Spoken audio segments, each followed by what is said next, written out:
अस्सलाम वालेकुम। अब हम जो बात करने लगे हैं वो है फाइनेंशियल लिटरेसी चैप्टर नंबर 5 में, और आपका जो लास्ट आउटलाइन में टॉपिक है यूनिवर्सिटी ऑफ द पंजाब की तरफ से जो हमें आउटलाइन इशू हुई है उसमें sources of funding for startups like angel financing, debt financing and equity financing में पर्सनल सेविंग। पहला जो पॉइंट आया है पर्सनल सेविंग, यानी कि आप अपनी सेविंग के थ्रू फंड ले सकते हैं। Then loan from friends and family, आप फ्रेंड्स से या फैमिली से लोन ले लेते हैं, ठीक है, हम उसको भी फंड से उसके थ्रू भी फंड्स ले सकते हैं।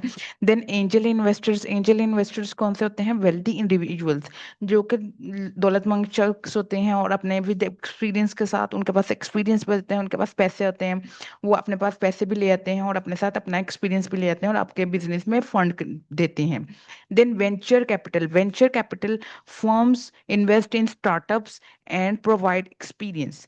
फर्म्स अपना इन्वेस्ट करती हैं, कुछ कंपनीज ऐसी होती हैं जहाँ जो कि वो इन्वेस्ट कर देती हैं स्टार्टअप्स में, या एंटरप्रेन्योरियल एक्टिविटी कह लें, वहाँ पर वो स्टार्टअप में इन्वेस्ट करेंगी और फिर वो अपना एक्सपीरियंस प्रोवाइड करेंगी, ठीक है, वो पैसे भी लेके आते हैं और वो अपना एक्सपीरियंस भी देते हैं। Then debt financing, debt financing आपने किसी से लोन ले लिया, बैंक से लोन ले लिया या किसी और फाइनेंशियल इंस्टीट्यूशन से लोन ले लिया, तो ये हमें जितना किसानों को एग्रीकल्चर बैंक्स होते हैं उसके लिए अलहदा से वो उनको कम शरह सूद पे आपको वो लोन ग्रांट कर देते हैं। इस तरह डेट फाइनेंसिंग, डेट फाइनेंसिंग आप लोन्स ले लें किसी से भी, आप बैंक से लोन ले लें या किसी फाइनेंशियल इंस्टीट्यूशन से लोन ले सकते हैं। देन इनिशियल पब्लिक ऑफरिंग या इक्विटी फाइनेंसिंग, इक्विटी फाइनेंसिंग क्या होती है बच्चे? आप अपने लोन, आप फंड्स लेते हैं, आप किस तरह फंड्स लेते हैं? थ्रू सेलिंग योर शेयर्स, आप अपने शेयर्स बेच देते हैं, अपनी थोड़ी सी ओनरशिप दूसरे के हाथ में दे देते हैं और आप उसके अगेंस्ट उनसे फंड्स लेते हैं, ठीक है।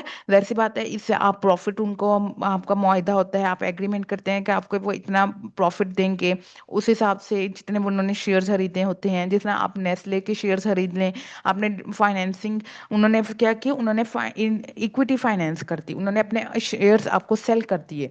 जब उन्होंने शेयर सेल किए होते हैं तो आप उनसे क्या ले सकते हैं? आप उनसे प्रॉफिट आप अर्न कर सकते हैं, ठीक है। जितना कंपनी को प्रॉफिट होगा उस हिसाब से आपके जितने उसमें शेयर्स होंगे, आपके जितने उसमें ओनरशिप होगी, तो आपको उतने पैसे आपको प्रॉफिट के फॉर्म में मिल जाते हैं।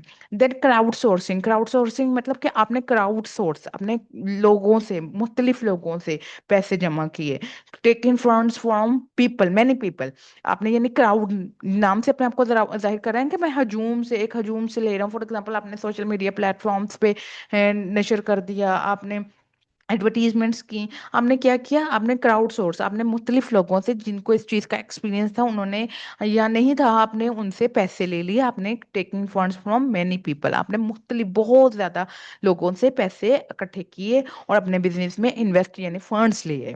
Then government grant and subsidies, government भी फैसिलिटेट करती है। क्यों फैसिलिटेट करती है? आप वो आपको ग्रांट दे देती है, वो आपको सब्सिडीज दे देती हैं। वो क्यों देती हैं? ताकि आप फंड्स लेके जाएं अपने स्टार्टअप्स में और आप स्टार्टअप्स अपने क्रिएट करें। क्यों करें? क्योंकि इससे इकोनॉमिक डेवलपमेंट, आपने देखा ना role of economic, role of entrepreneur in economic development, role entrepreneur किस में रोल प्ले करता है? इकोनॉमिक डेवलपमेंट में रोल प्ले करता है, जॉब क्रिएशन के थ्रू, वेल्थ क्रिएशन के थ्रू। तो हमने ये बात फिर इसलिए क्या करते हैं, गवर्नमेंट भी आपको ग्रांट्स देती है कि आप अपना बिजनेस, आप अपना स्टार्टअप स्टार्ट करें, ठीक है। देन बूटस्ट्रैपिंग, बूटस्ट्रैपिंग क्या करता है? Run business units using internal funds and re investing profits. आप अपने बिजनेस को रन कर रहे हैं, कैसे रन कर रहे हैं? आपके जो इंटरनल फंड्स हैं और यहाँ फिर आपको जो प्रॉफिट आपने उससे जनरेट किया, आपने वही प्रॉफिट दोबारा से री इन्वेस्ट कर दिया अपने बिजनेस में। तो हम इसको क्या कहते हैं? बूटस्ट्रैपिंग, ठीक है। ये था आपका चैप्टर नंबर 5। इसमें हमने डिफरेंट आपकी आउटलाइन में जो आपके डिफरेंट 5 to 6 टॉपिक्स थे उसमें से ये last topic source of funding था, हमने ये भी डिस्कस कर लिया। ये आपका चैप्टर नंबर 5 था। चैप्टर नंबर 5 का ये एंड है। अब हम देखेंगे चैप्टर नंबर 6। चैप्टर नंबर 6 किसकी बात करता है? टीम बिल्डिंग की बात करता है, बट वो हम नेक्स्ट वीडियो में देखेंगे। तब तक के लिए जजाकल्ला, अल्लाह हाफिज।